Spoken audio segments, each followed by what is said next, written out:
Every once in a while, any anime fan would think to themselves, there's an anime series that is so brilliantly made, so poignantly beautiful, and so wonderfully executed that they would have no idea why on earth this did not receive the attention it so solely deserved. And that was my experience with Twin Spica, one of the most beautiful, poignant, heart-wrenching, gut-wrenching, yet most brilliant pieces of work that I caught on Animax when I was 12 years old in the 6th grade in 2004.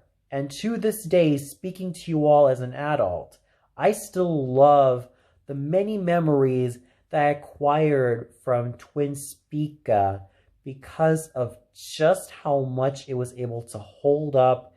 And I do believe that this anime deserves a whole lot more appreciation, a whole lot more love, and a whole lot more adulation than it would have deserved. I've managed to become quite the devotee to this anime, and I've seen it for what it was, an underrated gem that needs more appreciation, that needs a lot more acknowledgement, and therefore needs a lot more salutes than it ever garnered. For those of you not in the know of what Twin Spica is all about, it chronicles the exploits of Asumi Kamogawa, a young teenage girl who lost her mother when she was on a journey to space, and by the time she returned home, she had a coma and could no longer be resuscitated. She makes it her mission to want to be an astronaut just like her mother, and Asumi wants to pursue that dream in honor of her. She's under the watchful eye of Mr. Lion, a mysterious young man with a lion mask who is also the ghost of someone who also passed away on a space mission. She's not only joined by him, but also her friends, Shunosuke, Shun, Marika, and Kei. And out of all of Asumi's friends, Marika has a pretty tragic backstory that makes her all the more relatable, even though she does have a cold and crusty side. And that's what Twin Spica managed to do for me as a viewer. It was able to handle such serious topics like death, sacrifice, friendship, and just trying to reach for one's dreams while they're still in their formative years in a respectful, tactful, and meaningful way. And it did so with urgency, poignancy, and sheer brilliance. I could not tell you that there was not one single moment that I did not shed certain tears whenever the characters were going through some really tough times, or whenever they were going through some difficulties. From Marika dealing with isolation and dealing with loneliness and just trying to open herself up to the friends that she's about to make, even though she shows hesitation and mistrust, to Kei wanting to be the light of the group and also realizing that it's not always going to be that easy, to Shinosuke and his bright ideas, and Shu with just seeing the best in people, to Asumi, who has a lot of big dreams to make it as an astronaut in honor of her mother, to the mysterious enigma known as Mr. Lion or Leon-san. Everybody has something to offer, and they all have a purpose, thus making me thoroughly understand each and every one of them. The pure beauty of Twin Spica really lies in its characters and how much I was able to feel for them, understand them, and show several layers of empathy and compassion, whether they go through their plights or achieve triumphs or even have moments of doubt. I was there for them every step of the way. And it really says something when I was just a 12-year-old boy in the 6th grade catching this anime by complete chance. And the reason why I was so hooked by it was because I felt for the characters.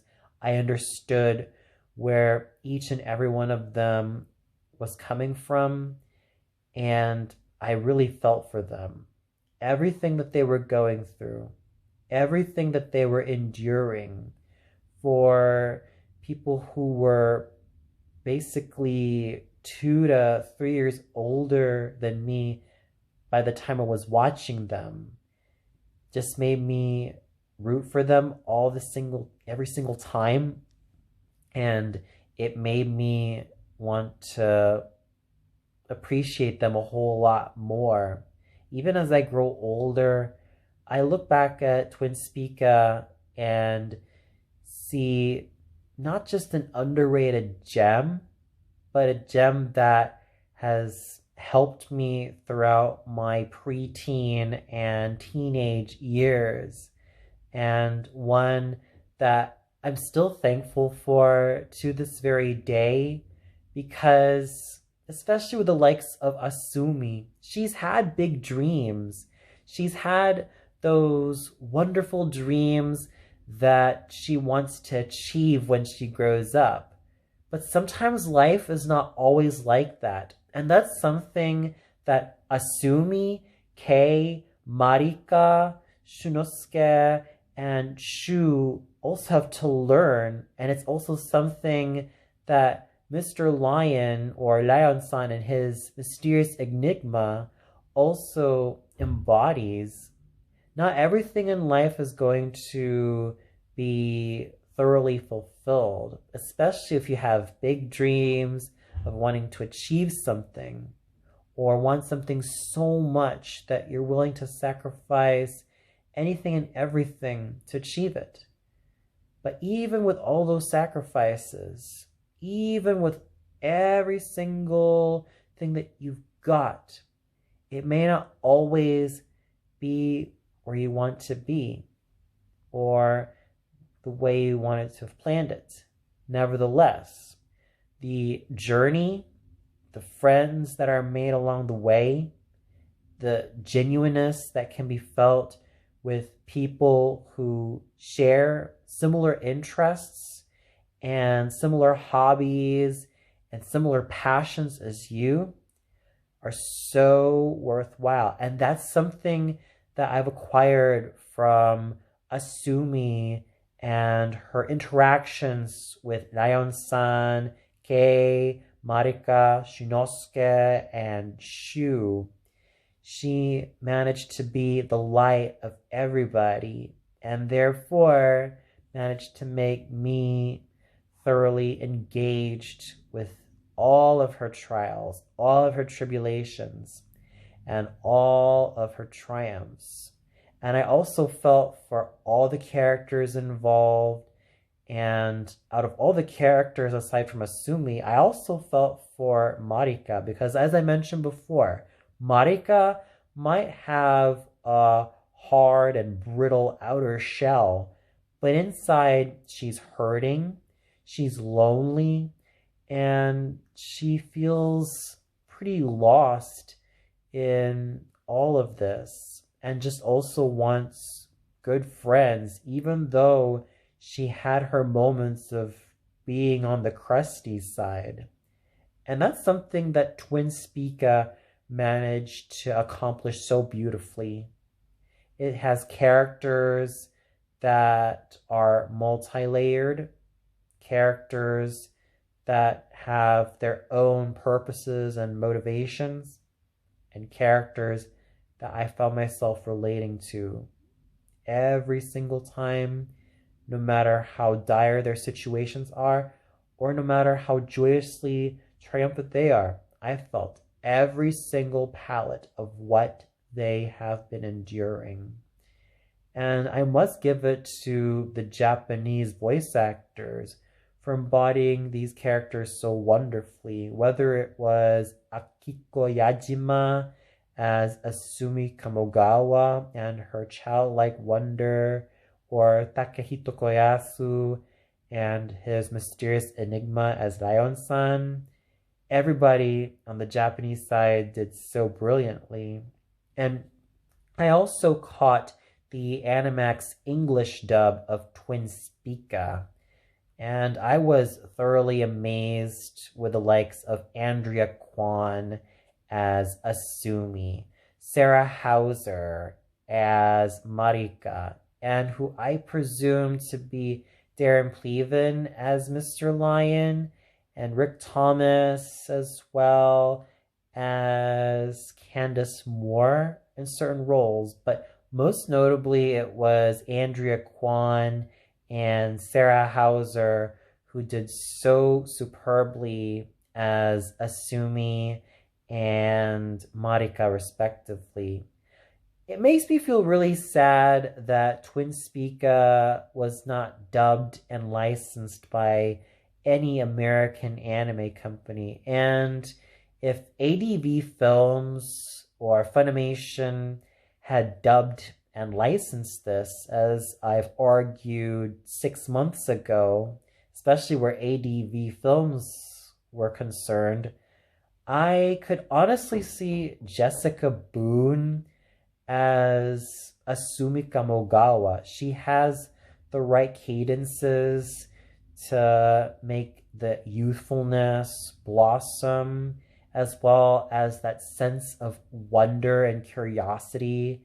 And she would have nailed Asumi's childlike yet really innocent and sweet youthfulness and curiosity of the world around her with excellence and panache.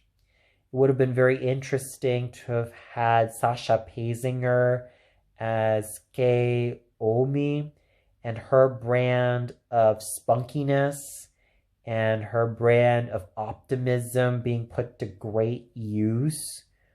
And she probably would have sold that character so convincingly. Or maybe even Lucy Christian. She could have also been a shoo-in as Kei Omi. And for Marika, it probably would have been very interesting to have had Hilary Haig change gear from the peppy, level-headed, and fun-loving girl roles that she's usually well known for, to having her a bit more withdrawn and a bit more cold and mysterious and therefore lonely. That would have been a very interesting change of pace for Hilary Haig if she had voiced Marika. Then for Shinosuke, it probably would have been fabulous to have had either Greg Ayers or Chris Patton, but I'm going to go with Chris Patton as Shinosuke because this would have given him the opportunity to voice someone who's intellectual, but at the same time on the nervous side. And for Shu, I think Greg Ayers would be a nice fit for Shu and his laid back, chill way, but also his interesting introspection of the world around him. For Lion-san, I'm still going to stick with Ilyich Guardiola as Lion-san because he does have that youthful mysteriousness about him. And he would have also nailed all of that enigma that made Lion-san very interesting. Or if not Ilyich Guardiola, then also Vic Mignogna. That would have been very interesting to have had either Ilyich Guardiola or Vic Mignogna on board. But if I were to pick my final choices of who would have voiced the 6 main characters if ADV Films had licensed and dubbed Twin Spica, I'm certainly gonna stick with Jessica Boone as Asumi Kamogawa, Sasha Paisinger as Kei Omi, Hilary Haig as Marika, Chris Patton as Shinosuke, Greg Ayers as Shu, and Ilyich Guardiola as Lion-san, or Mr. Lion.